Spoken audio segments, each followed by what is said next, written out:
Sir नमस्ते. नमस्ते sir. नाव आणि पत्ता सांगा सर. माझं नाव रईस दस्तगीर मुजावर, कागल, जिल्हा कोल्हापूर.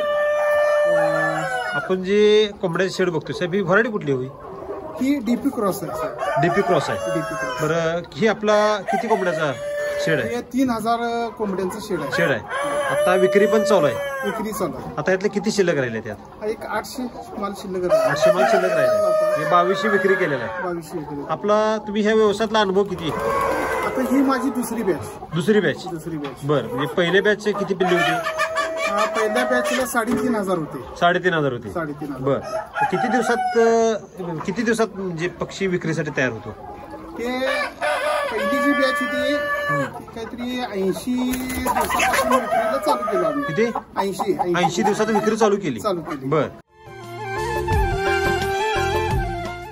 तुम्हाला ही व्यवसाय तुम्ही कसा काय निवडला आणि ह्या व्यवसायात कसं काय आला तुम्ही? तुमचा मूळ व्यवसाय काय सर? नाही, मी अगोदर कृषी विभागामध्ये होतो. बर.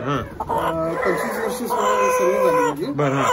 त्याच्यानंतर आम्ही ऍग्रीमध्येच काम वगैरे करायची होते. 5-6 वर्षापूर्वी आम्ही एका मित्राला पहिला 50 कोंबड्यापासून सुरुवात करायला लावलो. आणि त्यानंतर मग तिथून थोडा अनुभव घेत मग आणि एका मित्राला चालू करायला लावलं मोठ्या प्रमाणात. तिसऱ्यानंतर माझी चालू झाली. म्हणजे तुम्ही गव्हर्नमेंट नोकरी सोडून त्या व्यवसायाकडे वळाला.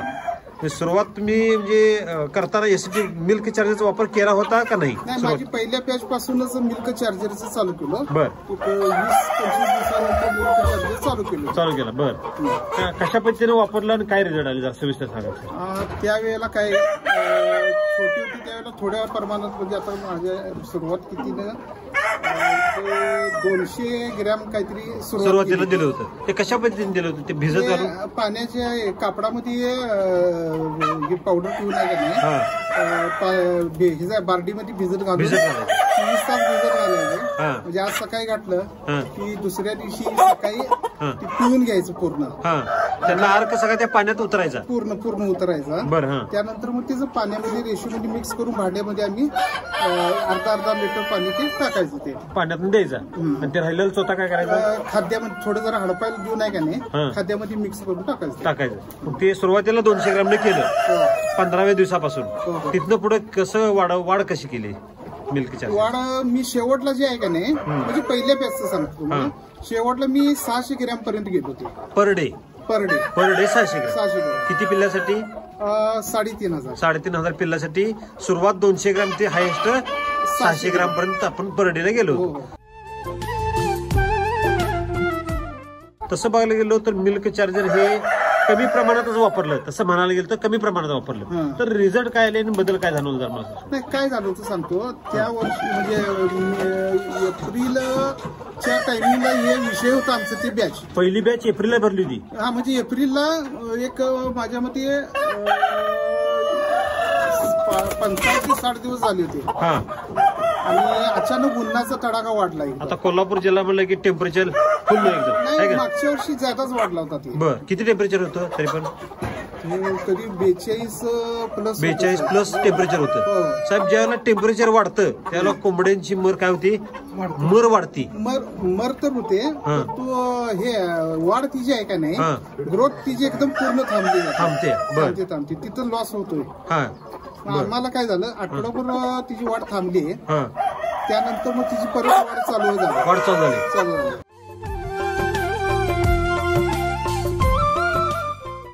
मिल्क चार्जरचा फायदा काय झाला आणि उत्पादनात काय वाढ झाली? म्हणजे कसं आहे, आता बाकीचे आमच्या बरोबर टाकले होते त्यांची वाढ आमच्या सारखी झालेली नाही. आपला बॅच 80व्या दिवशी द्यायला आला. 80 दिवसापासून त्याचं विक्री चालू केली. इतरांची आपल्यावरून ज्यांनी बॅच भरली होती त्यांची किती दिवसात बॅच आली द्यायला? नाही, तेवढी वाढच झाली नाही. तेवढी वाढच झाली नाही. 80 दिवसात किती किलोचा झाला होता पक्षी? 1 किलो 445 ग्रॅमचा झाला होता सरासरी. कोंबडी मिळून कोंबडा जे होता का नाही 1700-1800 ग्रॅम होता. आणि कोंबडी 1200-1250 ग्रॅमच्या. सरासरी 1400-1450 ग्रॅम निघत. 1450 ग्रॅम त्यावेळेला झाला. त्यावेळेला मिल्क चार्जर न वापरल्यांचं वजन कमीत कमी 200 ग्रॅमचा तरी फरक होता. बरोबर आहे ना, कारण यांनीच पुरवठा आपल्याला ह्याचा केला होता पिल्ल्यांचा. बरं, ह्यांनी सगळा हिशोब ठेवला होता. पिल्ली वगैरे आहेत का नाही, बरं, आपल्या जिल्ह्यामध्ये ह्यांची जी बॅच देतात पिल्ल्यांची, 1 नंबर बॅच आहे ती. तर बरेच ठिकाणी यांचंच आपल्या कोल्हापूरमध्ये जातं. मग त्या बॅचला थोडस वाढीमध्ये वगैरे म्हणजे सांगितले आम्हाला.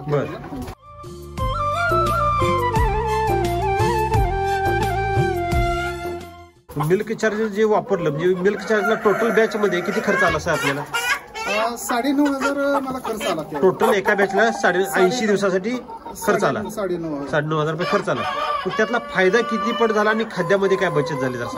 कमीत कमी 20 पोती एक्स्ट्रा जी जाणार होती ती वाचली. किती? 20 पोती. म्हणजे पर डे ला आपलं ज्याला शेवटी बघायला गेलो तर पर दिवसाला खर्च किती असतो? नाही, असं नसतं. त्याच्या वाढीनुसार ते हे असतं ना, खाद्य वाढत जातो. बरं, म्हणजे टोटल खाद्य किती वाचलं आपलं? 20 पोती. 20 पोती कमीत कमी. जरा आपण जर बघायला गेलो तर 20 एका पोत्याचा खर्च किती हो? 1540 रुपये त्यावेळेला रेट होते. एका पोत्याचा 1540. साहेब 1540 रुपये धरू आपण. 1500 गुणिले 20 पोती किती? 30,000 रुपये खाद्याची वाचली.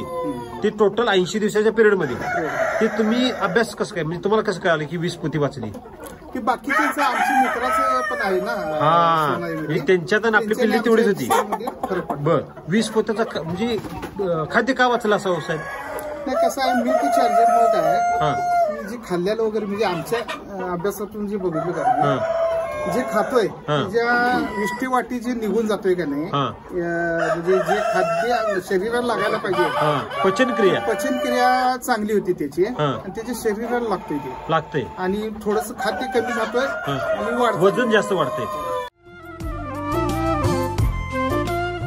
साहेब अशी कुठलं प्रोडक्ट आहे का खाद्य कमी खात्याने वजन जास्त वाढते? आता तर काय तसं ह्याच्यामध्ये तर नाही, सेंद्रियमध्ये तरी काय नाही. साहेब तुम्ही मेडिकल? नमस्ते, मी लकी मेडिकल, जुबेर शाळेदान कागल. तर आपलं कागल तालुका लेवल आपलं मेडिकल आहे. हो सर. जे तालुका लेवलचं म्हणजे नावाजलेलं मेडिकल शॉप म्हणून आपलं ओळखलं जातं. तर तुम्ही मिल्क चार्जर पण देता. तर अगोदरचा अनुभव काय जे ह्या व्यवसायामधला, पोल्ट्री फार्म मधला, आणि मिल्क चार्जर चालू केल्यानंतरचा अनुभव काय सविस्तर सांगायचा?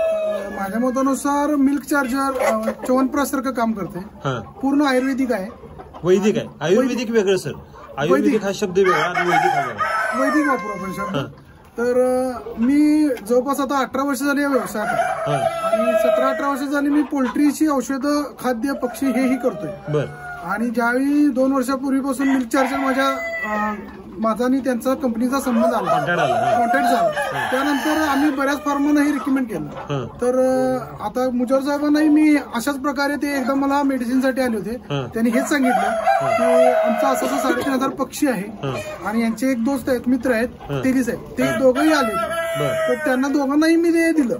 तर मुजर साहेबांनी मी सांगितल्याप्रमाणे दिवसाला 200 ग्रॅम पासून सुरुवात केली, 600 ग्रॅम पर्यंत त्यांनी डोस नेला. आणि पहिल्यांदा तर यांचं जे वजनाची वाढ आहे ती बऱ्यापैकी चांगली आहे. दुसरी गोष्ट म्हणजे सगळ्यात यांची मॉर्टिलिटी, म्हणजे मरीचं जे प्रमाण आहे मृत्यूचं, ते फार कमी आलं. फार कमी म्हणजे किती आलं? अगदी 2% पण खाली आलं त्यांचं. पूर्वी मर होती यांच्यामध्ये शेडमध्ये, आणि वारंवार यांची माझी चर्चा व्हायची. तर सुरुवातीला जे होतं त्यापेक्षाही पूर्ण मिल्क चार्जर जसा वापर चालू केला, आणि कंपनी जसं सांगते रात्रभर भिजवायचं, दुसऱ्या दिवशी ड्रिंकर डोस द्यायचा, त्या पद्धतीने केल्यानंतर त्यांना FCR म्हणजे प्रोडक्शन कॉस्ट जी असते, खाद्यातून वाचवायचे पैसे आणि वजन, ह्या 2 गोष्टी म्हणजे पोल्ट्री व्यवसाय. पोल्ट्री व्यवसायाचं गणित कसं आहे की नुसतं औषधं घातली आणि लोकांचा समज काय इंजेक्शन मारून औषधाचं वजन वाढवतं, तर हेच पूर्ण चुकीचं आहे. की इंजेक्टेबल अँटीबायोटिक हे असतात सगळ्या, कोणी जर म्हटलं तरी आज आपण घरगुती पक्ष्यांना देखील लसीकरण करावं लागतं, इंजेक्शन द्यावं लागतं. तर मिल्क चार्जरचा एक फायदा आहे की बऱ्यापैकी ते लागत नाही, इंजेक्शन द्यावं लागत नाही, अगदी प्रमाण कमी. समजा कसं आहे, निसर्गाच्या याच्यावर अवलंबून आहे. एखादं व्हायरल इन्फेक्शन झालं, एखाद्या वेळी असं समजून की आपण आता मार्च-एप्रिल मेचा महिना चालू आहे आणि अचानक उष्मा वाढत जातो आणि वळवाचा पाऊस होतो, अशा वेळी व्हायरल इन्फेक्शन होतात, त्यावेळी मॉर्टिलिटी वाढते. अशा वेळी ह्यामध्ये मिल्क चार्जर वापरल्यामुळे पूर्ण कमी येतं, मर पूर्ण कमी येतं. एकदम ह्या टेम्परेचरला मर कमी येणं म्हणजे एक मिरॅकल म्हणावं लागेल. जादूच आहे एक प्रकारचा जादू. आणि याचा फायदा हाच आहे की मिल्क चार्जर वापरल्यानंतर पक्ष्यांचं जे तुमचं पहिल्या दिवसापासून म्हणजे समजा उदाहरण आपण घ्यायचं 100 पक्षी टाकला एखाद्या बॅचला, शेवटच्या विक्रीच्या दिवशीपर्यंत समजा ते 100 पक्षाचा जो खर्च आहे हा एकूण सरासरी आपण 10,000 धरू, तर तो 100 पक्षाचा झाला. समजा 10% मर झाली तर 90 पक्षी झाले, तर 90 पक्षी भागिले 10,000 हा प्रोडक्शन खर्च आहे. म्हणजे सर्वसाधारण तो तुम्हाला 92-93 रुपयावर जातो. बरोबर आहे. असं जर गणित घातलं तर मिल्क चार्जर वापरल्यामुळे तुमचं प्रोडक्शन कॉस्ट फार कमी येतं, मर्तुकीचं प्रमाण फार कमी होतं. आणि आता हे तुम्ही जे बघताय सर्वसाधारणतः साहेबांचं 100 दिवसामध्ये 2.5 किलो प्लस झालेला वजन आहे. इतकं ह्या म्हणजे डीपी क्रॉस हा जो पक्षी आहे, जसं मुजावर साहेबांनी सांगितलं की डीपी क्रॉस हा जो पक्षी आहे, तर कंपनी 1.5 किलोचं साहेब सांगते की आमचा पक्षी 70 दिवसा 80 दिवसामध्ये 1.5 किलो होतं. आता तुम्ही बघू शकताय. आणि मुजावर साहेब पण बघितलेलं आता आपण 2.5 किलो भरलेलं आहे. हो, 2.5 किलो वजन भरलेलं आहे. आणि इतकं कुठल्याही मला नाही वाटत की 100 दिवसामध्ये कुठल्याही डीपी क्रॉस कुठल्याही कंपनीचा पक्षी जरी असेल, कुठल्याही हॅचरीचा असेल, तर एवढा 100% आम्ही सांगू शकतो की मिल्क चार्जर न वापरता वाढू शकत नाही. एवढं होऊ शकत नाही, शक्य नाही, अशक्य. मिल्क चार्जर जे केमिकल व्यवसाय करताय मी सर्वसाधारण 18 वर्ष झालं पोल्ट्री व्यवसाय करताय. त्यातला तुमचा हा 18 वर्षाचा अनुभव आहे साहेब. अगोदर केमिकल प्रॅक्टिस केली, आता वैदिक प्रॅक्टिस करताय. वैदिकमुळं आता जे शेतकरी असतील, पोल्ट्री धारक असतील, त्यांनी स्वतः आम्हाला सांगितलेलं आहे की आमचं खर्च कमी आला, उत्पन्न वाढलं.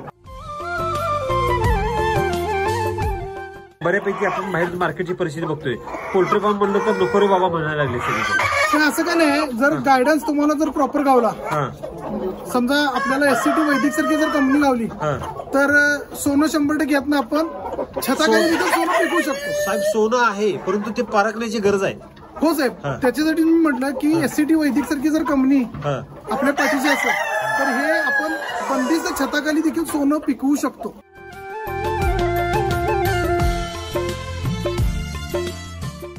तुम्हाला काय वाटतं ही जी शायनिंग बघतोय, असं शायनिंग साहेब हार्वेस्टिंगच्या शेवटी बघतो द्यायच्या वेळेला कोंबड्यात हार्वेस्टिंग म्हणजे शायनिंग असं असतं का? हो नाही. आता ह्यामध्ये जर पोल्ट्री व्यवसाय करणारा जर असेल तर तो बघितल्यानंतर म्हणणार की हे मला नाही वाटत की एवढं मिल्क चार्जरनं फरक पडलाय. जर कोणाला शंका असेल तर तुमच्याशी संपर्क साधावा किंवा सर्व फार्मर आहे आम्ही आहे यांच्याशी संपर्क साधावा. तर बराच माझा अनुभव सांगतो. आता साहेब मी या व्यवसायात आहे, ह्यांनी सांगतील की बॉयलर पक्षीचं सोडून द्या, टीपी सोनालिका इथं कुठल्याही ज्या क्रॉस कंपनीच्या ज्या क्रॉस ब्रीड आहेत, तर ह्यामध्ये एक वाईट प्रॉब्लेम असा आहे की एकमेकाची पक्क खाण्याने यामध्ये पक्कांचं प्रमाण कमी होतं. तुम्ही सगळी बाजूने बघू शकताय, तुराही बघू शकताय आणि शेपुटी बघू शकता. नाही, यामध्ये हे सांगायचं आहे मला की याचं जे तुम्ही ग्रोथ बघू शकता, वजन बघू शकताय आणि पक्षाला असलेली शाईन बघू शकताय. आणि इतर केमिकल वापरणारे अशाच सम जातींचे जर कोण हे असतील फार्मर असतील तर 100% सांगू शकतो की मी असा पक्षी देखणार नसणार आहे. एवढा देखणार नाही. 100% असला तर त्याचे पक्क काय 80% पक्क ही शिल्लक असतील, 20% ही पक्षी खातात. समजा उदाहरण द्यायचं झालं तर फॉस्फरसची डेफिशियन्सी असेल, अगदी बरोबर, कॅल्शियमची डेफिशियन्सी असेल, अॅनिमिया म्हणजे रक्ताची कमतरता असेल, तर हे पक्षी तसं होतो. एकमेकांना चिडखोर होऊन एकमेकाला टोचून पक्क खातात, जखमी करतात आणि मॉर्टॅलिटी वाढते. साहेब, ही जी कॅल्शियम कमी पडल्यानंतर जी होणारी प्रक्रिया आहे ही मिल्क चार्जरनं काय केली, ती कमतरता भरून निघाली. म्हणजे ती मिल्क चार्जर मध्ये एवढी ताकद आहे की त्यांना पक्क सुद्धा खायची गरज राहत नाही. आता बघतो साहेब किती शांत आहे, कुठं दिसतंय का एकामेकाला मारलेलं नाही तसं. हा, कुणाला मारायला लागले, चोच मारते. तुम्ही व्हिडिओच्या माध्यमाला फार्मर नाही दाखवू शकताय, पूर्ण शेड फिरून दाखवू शकता. जी पक्क पक्क गेलेले आहेत, पक्ष्यांना जखमी केलेला आहे किंवा काही प्रमाणात पक्ष्यांना इजा आहे. तुम्ही तजेलदार हा पक्षी बघू शकताय आणि हा तजेलदार तुरा कोंबडा म्हणजे काय, तुरेवाला कोंबडा ही तिचं खरी खासियत असते. तुरा बघितला आणि जी शायनिंग बघितलं साहेब, तर कोण म्हणणार नाही ह्याला तेल लावल्यागत वाटते. हो साहेब, हेच एससीटी वैदिकचं हेच महत्वाचा जो घटक आहे, तर तो तजेलदार पक्षी बनवणे आणि सोनं पिकवणे. शेतकऱ्याला गायडन्स चुका लागला जर एससीटी वैदिक सारखी कंपनी असेल, मग ती पोल्ट्रीमध्ये असेल, शेळ्या मेंढ्यामध्ये असेल, गाई म्हशीमध्ये असेल किंवा शेतीमध्ये असेल, भाजीपाला असेल, ऊस असेल, तर यामध्ये जर एससीटी वैदिक सारखी कंपनी असेल तर 100% त्याच्या घरात फॉर्च्युनर कार असेल. फॉर्च्युनर कार असेल, शेतकऱ्याच्या घरात फॉर्च्युनर कार असेल. असं सोनं पिकवलं काय अडचण नाही हो. हेच गरज आहे की चुकीच्या मार्गाला न जाता एससीटी सारखी कंपनी निवडा. मार्ग चुकलाय शेतकऱ्याचा, काय म्हणलो मार्ग आहे परंतु मार्ग चुकलाय. खरंय खोट आहे? खरंय. जे प्रत्येक शेतकऱ्यांना वापरतो प्रत्येक शेतकऱ्याच्या घरात फॉर्च्युनर आल्याशिवाय राहणार नाही. तर ही जी चवीच्या बाबतीतला मागच्या वर्षी अनुभव झाला मला. चव जर बघा गेलं तर हा खडकी जातीतला पक्षी आहे आणि खडकीसारखा सेम तुम्हाला चवीला वाटणार. आणि प्लस पॉइंट, जर एससीटी सारखं आपण मिल्क चार्जर जो वापरलाय त्यामुळे ह्याची चव 100% चांगलीच वाटणार. टेस्टला जबरदस्त. तुम्ही एक टेस्ट बद्दल अनुभव सांगितला होता. एक नाही, बरेच अनुभव आहेत. की काय झालंय, मी 50 भर मागच्या वेळेला गिफ्ट म्हणून बरेच लोकांना दिलं. किती गिफ्ट? 50च्या वर कोंबडे. 50च्या वर नग तुम्ही गिफ्ट खायला मित्र सगळे असतात सगळे.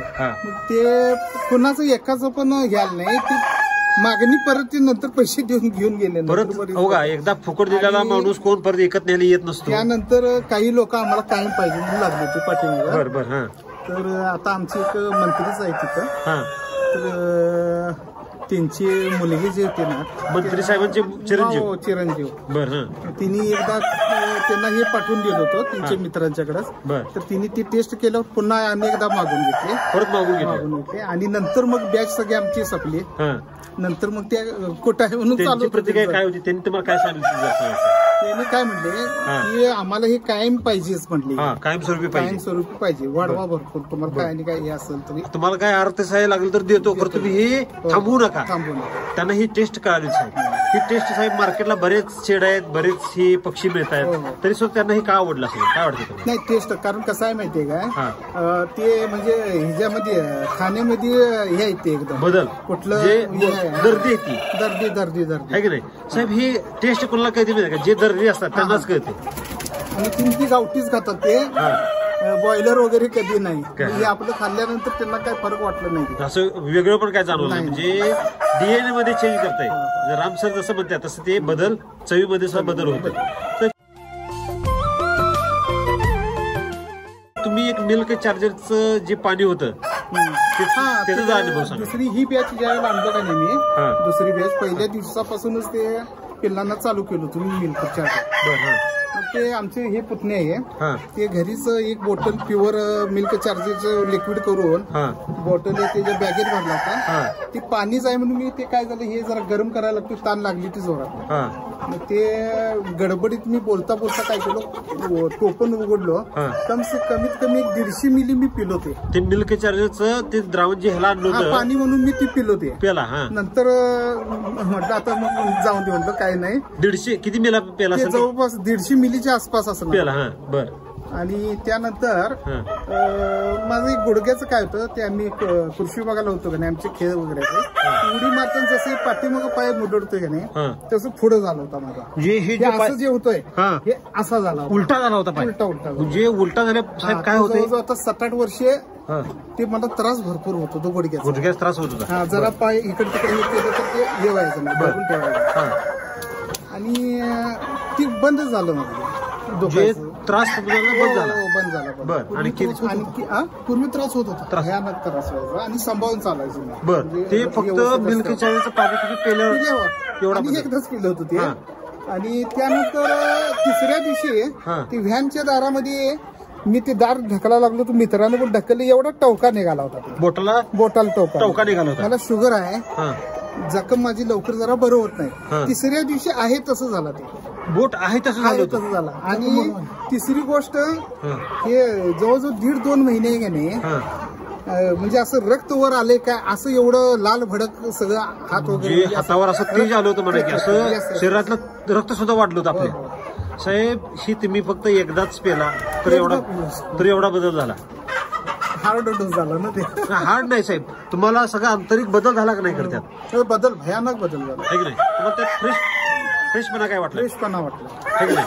खरंच आहे ते. अंग दुखायचं वगैरे सगळं पूर्ण काहीच नाही. बर, तुम्हाला मिल्क चार्जरचं थोडं पाणी पिल्यावर आपल्याला एवढा बदल झाला, तर ह्या पिल्लांना किती बदल झाला सर? काय आहे? साहजिकच आहे, साहजिकच आहे. साहेब, मिल्क चार्जर राम सरांनी हे मिल्क चार्जरचं उत्पादन जर तयारच केलं नसतं काय कसं आहे मग ते बाकीच्या औषधावर अवलंबून मग काय होतं, हे एक औषध दिलं की ते साईड इफेक्ट दुसरं काहीतरी झालेलं असतं. हा, एक काय तर दिलं की तिसरंच काहीतरी होतं. मग ते एकदा त्यामध्ये माणूस गुरफटला जातोय, मग त्याच्यानंतर मग ते बाहेर येत नाही. मग ते त्या संकटात तो बाहेर येऊ शकत.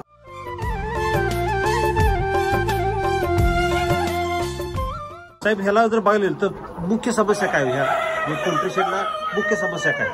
मुख्य समस्या म्हणजे काय साहेब सांगतो, वातावरण वगैरे चेंज वगैरे होत असतात का, त्याच्यामुळं आजार पडणे वगैरे. बरं. हे जे सुरुवात झाली की नंतर मग ते कोंबड्यांना त्या पद्धतीनं कव्हर करू शकत नाही. बरोबर आहे, बरोबर. विष्टाची बघायला साहेब, आता बघा की आता हे पावसाळ्यापासून चालू आहे आमचं. हे आता किती 8 दिवस झाले. साहेब, पावसाळ्यामध्ये विष्ठा कशी असायला पाहिजे होती? अहो, हे सगळं घट्टच होतंय, सगळं पूर्ण घट होते. आता कशी?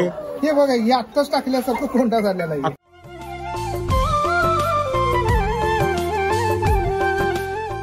साहेब, अगोदर जे आता आपण इतरांच्या बघतोय मिल्क चार्जर ज्यांनी वापरलं नाही त्यांच्या शेडमध्ये जर तुम्ही गेला तर चप्पलच्या खाली काय लागते? सगळा हे लागतंय, विष्ठा लागते सगळी. का बरं लागते?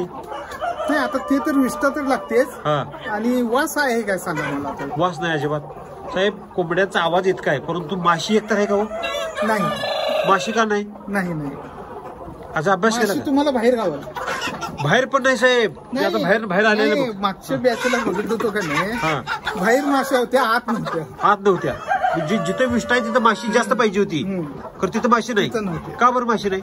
माशी कुठे बसते माहिती आहे? सांगतो ते आता म्हणतोय ना आपण रामसरांचे म्हणजे तुमचे व्हिडिओ जे बघतोय का नाही, की अपचन होऊन जे बाहेर पडलेलं असते का नाही, ते त्याच्या वास त्याला माश्या येतात. ती बघ माश्या आल्या तर मग बाकीचे प्रॉब्लेम चालू होतात. मिल्क चार्जरनं काय काम केलं तर पचनक्रिया सुधारवली. पचनक्रिया जो पण सुधारत नाही तर बाकी समस्या कमी होत नाही. अंड्याच्या बाबतीतला चवीचा अनुभव काय? अंडी आता तुम्ही घेता? आता अंडी अजून आम्ही तसं हे केलं नाही. आता अंडी घालायला लागलेत कोंबड्या. ऍक्च्युली किती कमीत कमी 4-4.5 महिने जातात ना अंडीला. आता अंडी आमची मागच्या आठवड्यापासून काही कोंबड्या घालायला लागल्या. पहिला 2 घातले, नंतर 4, नंतर 6 घालायला लागले. बरं, आता अंडी सापडायला लागले म्हणजे कमी दिवसात ते आले. जे कोंबडी किती दिवसानंतर अंडी घालते? एक कमीत कमी 4 महिने प्लसच जायला, 4-4.5 महिने लागते. तर आता किती दिवस झाले हे? आता 106 दिवस झाले बघा. म्हणजे किती दिवस झाले साहेब? किती महिने झाले? 3-3 3.5 महिने. आता हे आत्ताच, आणि हे आज पहिल्यांदा बहुतेक घातले एक कोंबडी. आज नवीन कोंबडी पहिल्यांदा. हे लहान आहे, सुरुवातीला लहान येते. आणि हे बघितलं, हे माझ्यामध्ये 2-3 दिवस झालं असेल चालू केले असले. म्हणजे साहेब बघायला गेलो तर म्हणजे हा एक चमत्कार. किती दिवस वाचले साहेब? अजून एक तुम्ही जरा बारकाईनं जवळ घेऊन बघा, मोबाईल जवळ घ्या, कलर बघा. कलर बघा आता एकदम रेडिश सेम देशी कोंबडी कलर आहे, हे का? देशी अंडे जसं असतंय तसंच कलर आहे. बॉयलर ब्रीड मध्ये पांढरा अंडा असतो. आता यामध्ये हा लालसर कलरचा अंडा असतो. माझ्याही शेडमध्ये शेतामध्ये 20 कोंबड्या आहेत देशी. तर ज्यावेळी मी मिल्क चार्जर वापरायला चालू केलं तर एक प्रयत्न म्हणून मीही माझ्या शेडमध्ये प्यायच्या पाण्याच्या भांड्यामध्ये त्यांना टाकलं होतं. तर मला 2-3 दिवसानंतर असा अनुभव आला की अंड्यांचा कलर जो आहे तो पांढरा न निघता लालसर निघतो. आणि अंड्याची साईज वाढली आणि अंड्याची क्वांटिटी वाढली. कारण देशी पक्षी जो प्युअर आपण खडकी बनतो, खडकी जो फिरून आपल्या आसपास फिरणारे पक्षी असतात, बंदिस्त नाही फिरणाऱ्या पक्षी, तर यांचं कसं असतंय, महिन्यातून 30 दिवसातून 10 ते 12 अंडी घालतात. तर ते 15-20 वर जाते. म्हणजे किती अंडी वाढली साहेब? डबल अंडी वाढतं उत्पन्न. साहेब, डबल उत्पादन म्हणजे शेतकरी मालामाल झाला. जसं तुम्ही मगाशी म्हणाला तर फॉर्च्युनर आल्याशिवाय राहत नाही. डबल उत्पादन म्हणजे साहेब शेतकरी तोट्यात कुठे आहे साहेब? तर शेतकरी इथं तोट्यात आहे खरा. तर डबल उत्पादन वाढायला लागलं तर चमत्कार म्हणावं लागेल. सर, राम सरने एवढं चांगलं टेक्नॉलॉजी निर्माण केली तर तुम्ही राम सरला काय सांगितलं? रामसरांचा मी खूप खूप आभारी आहे. सर असंच काम करत राहावं. भारत हा कृषी प्रधान देश आहे, परंतु चुकीच्या मार्गाला चाललोय आपण. आणि जर आपल्याला कृषी प्रधान देश टिकवायचा असेल तर एससीटी सारख्या वैदिक कंपनीनं अजून जोरात काम करायला पाहिजे, ज्याच्यामुळे शेतकऱ्याचं जीवन अजून समृद्ध होईल, उंचावेल. आणि खरोखर आपण म्हणत होतो की सोन्याचा धूर निघत होता, तो पुन्हा निघेल. तुमचा जो अनुभव होता की ही जी म्हणजे ध्येय जे आहे तुमचं, तुम्ही आता हे सोडून आता शेतीकडे पण वळा लागलाय. हो, आता मी शेवगा 3 एकर करतोय. बरं. इथं माकेजवळ. साहेब तुम्ही सरकारी नोकरी सोडून ह्या व्यवसायाकडे वळावा असं का वाटलं साहेब तुम्हाला? तिथे नोकरीला पगार किती होता? आता मी ज्या वेळेला नोकरी सोडली की नाही, आता 5 वर्ष आता मला झाली, तर त्यावेळेला 80,000 रुपये पगार होता मंथली. पुढे प्रमोशन होतं, 2-3 महिन्यात प्रमोशन होतं. त्या अगोदर मी नोकरी सोडली. सोडायचा उद्देश काय, 25 वर्षी माझी नोकरी झाली, अजून 12-13 वर्षी नोकरी होती माझी, कमी वयामध्येच लागतो. आणि आता आपल्यासाठी तर झालं म्हणतात, आता लोकांसाठी वगैरे जरा आपण प्रयत्न केला काहीतरी. आता हे डेमो म्हणून केलेलं आहे, म्हणजे 3-3 हजार पक्ष. पुढचं ध्येय म्हणजे कसं आहे, बरीच मुलं आहेत, त्यांना काही ना काही मार्गदर्शन करून ऍग्रिकल्चर मध्ये म्हणजे कोंबड्या असतील, आता शेवग्याचं पण करतोय आपण. त्यानंतर आपण ऊसाच्या नर्सऱ्या पण चालू करायला लागले.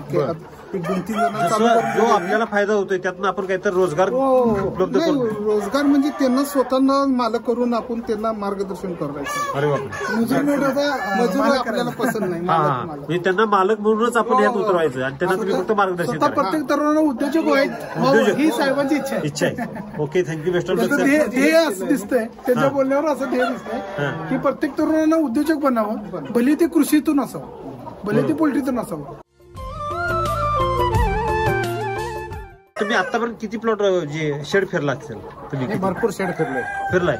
ह्या शेड मध्ये काय बदल? 10 वर्ष झाला ह्याच्यामध्ये अभ्यास करतोय, 10 वर्ष झाला आपला हे पुरवठा चालूच आहे. बर. पण या शेडला आल्यानंतर असं वाटतंय की या पक्ष्यांची ऍक्टिव्हनेस जरा जादा आहे. होय. बदल काय वाटतंय याच्यामध्ये? बदल म्हणजे जे शायनिंग यायला पाहिजे, जो पक्षांना तुरा चांगला यायला पाहिजे, शेपूट वगैरेची म्हणजे शेवटपर्यंत साहेब शेपूट राहते का? नाही राहत. आता हे साहेबांना सांगितलं की काय करते, चोच मारून डॅमेज करते. ते हे डॅमेज का करत नसेल हे तुम्हाला काय वाटते? याची म्हणजे कसं आहे, डायजेस्ट या शेड मध्ये आल्यानंतर पण बघितलं मी की आपल्या शूजला पण काही लागलेलं नाही. तो कसं आहे आणि काही सुद्धा शूजला नाही तुमच्या? का बरं साहेब? ज्या शेडमध्ये तुम्ही जाताय, जे खाल्लेलं आहे ते चांगलं पसलंय त्यांना. 100% पसलं. शेड मध्ये तेच जास्त फिरल्यात आता. तुम्ही जास्त फिरलाय. बरं, हे खासियत दिसते साहेब. शेवट पण अशा पक्षी तजलदार राहतो का? नाही राहत. शेवटला काय चोच वगैरे वाढल्यानंतर कसं होतंय, थोडा पक्षी अग्रेसिव्ह झाला की एकमेकाला मारून डॅमेज करायला बघतो, कारण काहीतरी कमतरता त्याच्यामध्ये असल्यामुळं तो थोडं डॅमेज करतो पक्षी. म्हणजे मिल्क चार्जरने सगळी त्याची कमतरता भरून काढली, चांगली भरून काढलेली दिसते याच्यामध्ये. मी आता याचे 2 शेड बघितलं, दोन ही दुसरा लॉट आहे. या दुसऱ्या लॉट मध्ये पण सेमच मला रिझल्ट दिसला, आणि ह्याच्या आधीचा जो लॉट होता त्याला पण सेमच रिझल्ट दिसला, आणि चांगल्या पद्धतीने वाढ होते याच्यामध्ये. 68 दिवसामध्ये ह्यांचा पक्षी 1600 ग्रामचा नर आणि 1200 ग्रामची मादी झालेली यांचा लास्ट लॉट मी बघितलेला. त्याच दिवसामध्ये मिल्क चार्जर न वापरलेल्या पक्षाचं वजन किती असतं? त्याच दिवसामध्ये 68 दिवसामध्ये 1400 ग्रॅमचा, 1300-1400 ग्रॅमचा नर असतो, आणि 1100-11.5 ग्रॅम असते. सरासरी 200 ते 250-300 ग्रॅमचा फरक पडतोय. 300 ग्रॅमचं वजनचं पैसे किती झालं? 300 ग्रॅमचं पैसे किती झाले साहेब अंदाजे? आता 150 रुपये किलोच्या हिशोबाने भाव चालू आहे. तरी काय 40-50 रुपये तर 50 रुपये एका पक्षाला वाढले, तर 3000 पक्षाचे किती झाले? 40 रुपये दर साहेब. 4 ते 12, बरोबर 12,000 रुपये इथं वाढली. आणि साहेब खाद्याची किती आपल्या मगाशी हिशोब जातात? 30,000. म्हणजे किती रुपये झाले टोटल? 20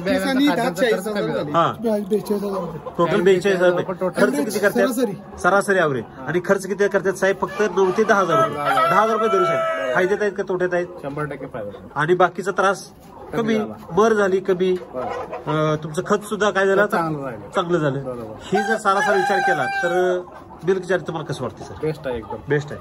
एकदम तुम्ही आपल्या त्या पोल्ट्रीमध्ये सर्वांनी वापरलं पाहिजे. तुम्हाला काय वाटतं मिल्क चार्जर किती दिवसापासून चालू केलं पाहिजे? मिल्क पहिल्या पहिल्या दिवशी हा ज्या वेळेला पिल्लं येतोय हा. आपण ग्लुकोजचं पाण्यामध्ये ग्लुकोज मिक्स करून जे देतोय का हा. नाही त्याबरोबर मिल्क चार्जेस आदल्या दिवशी भिजत घालायचं द्यायच्या नाही आधीच हा आदल्या दिवशी बर आणि ते पाणी आणि हे ग्लुकोज आणि पाणी हा. हे मिक्स करून पहिला घोट आपलं मिल्क चार्जरच घ्यायचा. पहिलाच पोट गोट साफ होतंय लगेच त्याचं. पहिल्यापासून त्याची भट्टी हा, बसली पूर्ण तर डोक्याला ताप हा. नाही शेवट पण असं, अगदी असं. फ्रेश ते घालायचं त्याच्यानंतर 1-2 तासानंतर मग तुमचं खाद्य काय असेल ते घालायचं. आता रेट पडली होती हा तरी मला बाकीपेक्षा 10 रुपये चढ देऊनच माझं बाकीचा दराच्या बाबतीतला अनुभव काय मार्केटचा रेट मार्केटपेक्षा 10 रुपये आता काय झालंय त्यावेळेला बॉयलरवाल्यांनी ह्या डीपी क्रॉसचे शेड मध्ये भरलेले त्याच्यामुळे भरपूर माल झालाय साहेब. त्यांचा रेट काय आहे आणि आपला रेट काय आज नाही आज म्हणजे आता ह्याच्या अगोदरच जे विकलेलं होतं का नाही बघायला गेलं तर यांची जी आधीची बॅच होती की नाही ती मार्केट 170 रुपयाचा होता त्यावेळेला 185 रुपये यांचा रेट आला होता. अगोदर मार्केट किती होतं 170 रुपये 70 आणि ह्यांना किती मिळालं 185 15 रुपये दर वाढवून मिळाले आणि ह्यामध्ये पण 10 रुपये वाढून मिळाले आता. ह्या पण लॉटला म्हणजे जसं भाजीपाल्यामध्ये होतंय की केमिकल पेक्षा आपल्या वैदिकला 10-15 रुपये दर वाढवून मिळतो किलोला म्हणजे ह्या सेट मध्ये पण तसं नाही अजून आहे अजून एक वर्षामध्ये आहे का नाही 10 रुपये नाही गेला डबल पैसे देऊन घेऊन जाणार. किती डबल पैसे देऊन एवढा कॉन्फिडन्स कसं काय साहेब तुम्हाला क्वालिटी मटन खाल्ल्यावर आहे का नाही परत मागणी तिची तेच पाहिजे म्हणणार तेच पाहिजे म्हणते जर त्यांना जर ते परवडा नाही लागलं तर ते डबल पैसे द्यायला पण तयार होतील. तयार होतील. Okay thank you best of luck sir. Thank you.